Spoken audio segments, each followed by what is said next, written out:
Hey everybody, welcome to the SkyBound app, and we're going to be doing a quick little demonstration, kind of showing off some of our cool in-flight navigation tools that we have coming up here pretty soon. So we're going to be doing a quick demonstration flight, kind of just showing those off. So here we're going to be importing a task sheet, which is probably one of our cool features that we have.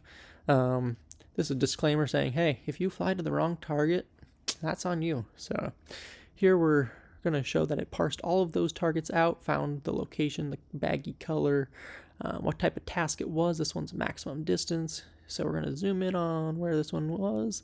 Yes, this is at the National Balloon Classics field.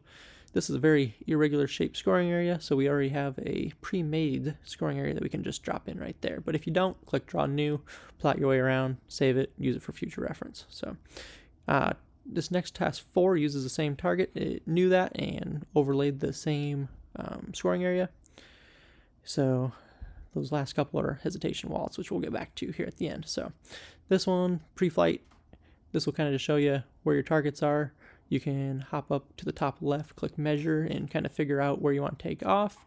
It'll kind of give you your bearing, total distance to that target.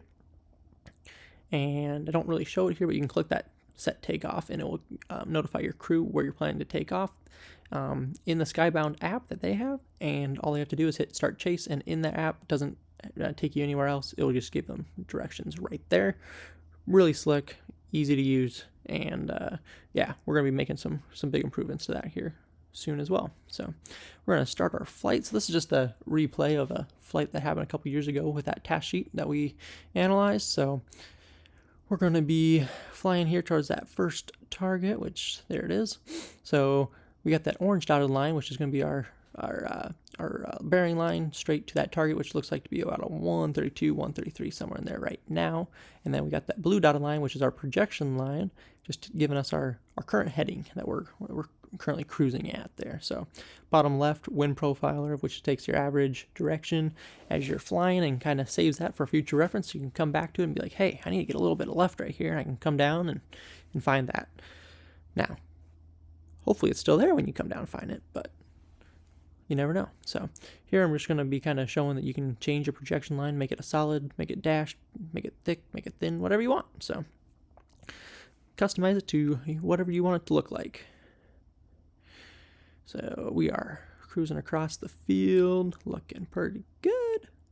Yeah, that worked. So we just passed that target and automatically knew, and it switched the target and task tab or cards to that next target. As you can see there, that orange dotted line is now on that one, on 258 there. So I'm just going to show the measuring tool while flying. It stays locked onto the user position. You can kind of see what your heading and bearing is going to need to be. And then you can also grab that start one and you can measure not from your current location. So nice little feature. And if you ever want it back locked on, you just turn it off, turn it back on. So we are cruising in here to that next target, but before we get there, I'm going to pause this quick and kind of show off one of our cool features, the drop calculation.